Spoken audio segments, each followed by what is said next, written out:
नमस्कार बच्चों, मैं doctor Jitendra Kumar Marothia, associate professor इतिहास विभाग, सम्राट पृथ्वीराज चौहान राजकीय महाविद्यालय अजमेर। द्वितीय वर्ष ऑनर्स और द्वितीय वर्ष पास कोर्स मध्यकालीन भारत का इतिहास पेपर फर्स्ट, और हम पढ़ रहे हैं मुगल काल। बच्चों, दिल्ली सल्तनत पढ़ा और मेरे साथी लेक्चर्स के माध्यम से भी सभी को कुछ नए अध्ययन किया होगा। 1206 से लेकर 1526 तक का इतिहास, जिसमें आपने इब्राहिम लोदी के बारे में पढ़ा, पानीपत के प्रथम युद्ध तक पढ़ा, और तराइन के प्रथम द्वितीय युद्ध में प्रथम युद्ध में पराजित होकर द्वितीय युद्ध में विजय प्राप्त करके मोहम्मद गोरी भारत में रहा, चंद्रावर का युद्ध जीता 1194 में।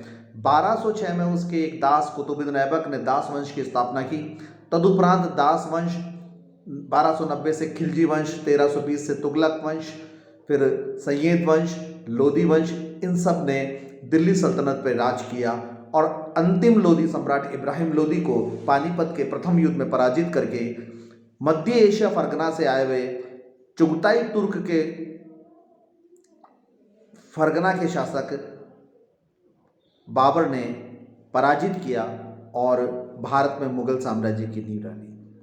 1526 में जब बाबर भारत पर आक्रमण कर रहा था, तब ऐसा लगा कि अन्य आक्रांताओं की तरह, यानी तैमूर की तरह, क्योंकि वो तैमूर के वंशज था, इसलिए भारत पर आक्रमण करेगा, लूटपाट करेगा और चला जाएगा।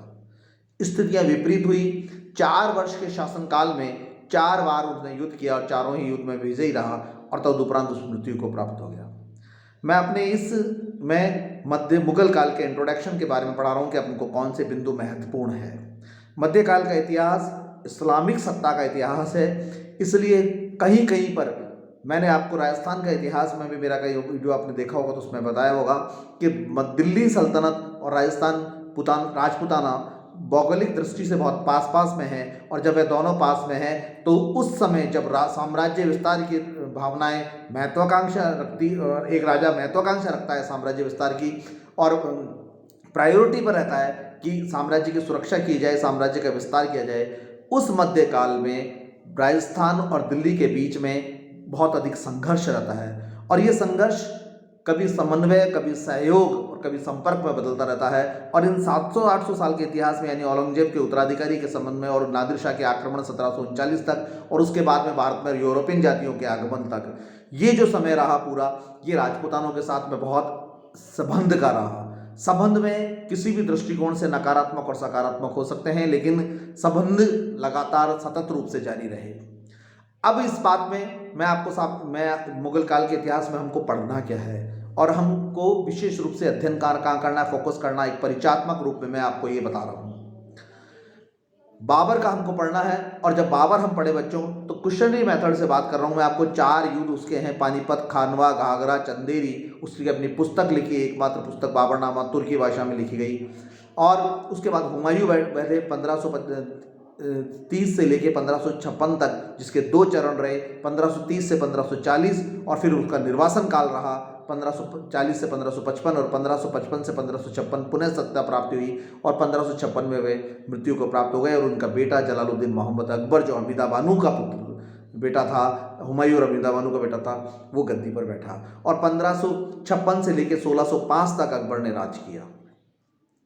हुमायूं पर हुमायूंनामा पुस्तक लिखी गुलबदन बेगम ने, और उसके बाद अकबर आए। अकबर के दरबार में नवरत्न थे, राष्ट्रीय शासक बनने की संकल्पना थी। अब्दुल लतीफ़ उनके गुरु थे, संरक्षक उनके जो थे बैराम खां थे, धाई माँ उनकी बहन मनगा थी, उसके थे नवरत्नों में सर्वश्रेष्ठ हर एक आदमी पारंगत था। संगीत और साहित्य का सृजन हुआ, और मुस्लिम सत्ता का एक बहुत बड़ा भाग विस्तार हुआ, एक तरीके से साम्राज्य विस्तार हुआ, और राजपूतों को तरह तरीके से चुनौती दी गई, लेकिन वैवाहिक संबंध स्थापित किए गए, साम्राज्य विस्तार किए गए, आक्रमण किए गए, लेकिन इसके बीच इतिहास जिसे गर्व करता है, इतिहास जिस चीज को आज दृष्टांत के रूप में लेता है, वो घटना भी घटी, और वह थी बाबर जैसे सफल शासक या शक्तिशाली शासक को एक देशभक्त और वीर योद्धा की चुनौती, और वे थे मेवाड़ के महाराणा प्रताप।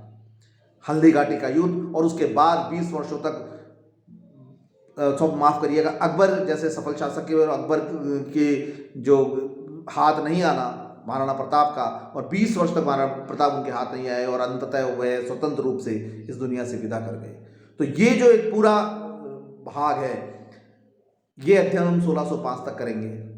अकबर की राजपूत नीति भी आती है, अकबर की धार्मिक नीति भी आती है, दैसाला बंदोबस्त भी आता है, सब कुछ।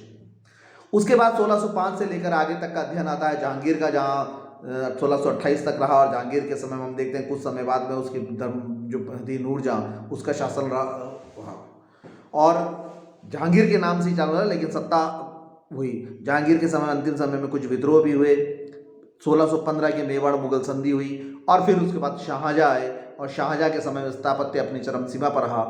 1556 के बाद में स्थितियाँ परिवर्तन हुई। शाहजहाँ के 4 पुत्र थे, उसमें सबसे लाडला पुत्र दारा था जो शिया समर्थक था और सबसे डिस्टेंस पे पुत्र था, लेकिन सबसे सेनापति के रूप में देखा जाए तो सबसे तीव्र तर्रार थे औरंगजेब। उन्होंने उत्तराधिकारी का युद्ध लड़ा और अपने शेष भाइयों को मौत के घाट उतार के अपने पिता को कैद करके जनवरी 1659 में मुगल सम्राट की गद्दी प्राप्त की, और फिर 1707 तक रहे, और फिर 17 साल के बाद मुगल जो है अवसान का काम हुआ। औरंगजेब धार्मिक असहिष्णुता मानी जाती है। साम्राज्य विस्तार अकबर की तुलना में भी ज़्यादा था, और उनका राजपूतों के प्रति नीति या उनका जो आर्थिक सुधार था, या उनके समय में जाटों और सतनामों का विद्रोह हुआ। सत्ता प्राप्ति के लिए जो उत्तराधिकारी का संघर्ष हुआ, और जयसिंह सवाई फकरिया मिर्जा राजा जयसिंह जयपुर के साथ में, मराठा सरदार शिवाजी के साथ में, और राजा जसवंत सिंह मारवाड़ के राजा थे, उनके संबंध में जो उनके साथ में जो उनके संबंध रहे, उनके बारे में भी हम अध्ययन करेंगे। साथ ही साथ मुगलों का केंद्रीय प्रशासन, मुगलों का प्रांतीय प्रशासन, मुगलों का सैनिक सुधार, मनसबदारी व्यवस्था, इन सब के बारे में भी इस पूरे इंट्रोडक्शन में पढ़ाया जाएगा। मध्यकाल के इतिहास में, मुगल काल में आपको ये अध्ययन करना पड़ेगा, और फिर उसके बाद में मध्य नगरीय समाज और ग्रामीण व्यवस्था, राजस्व, उसके बारे में अध्ययन करेंगे। तो ये पूरा का पूरा मैंने आज आपको बताया कि मध्यकाल में आपको किन किन बिंदुओं पर अध्ययन करना है।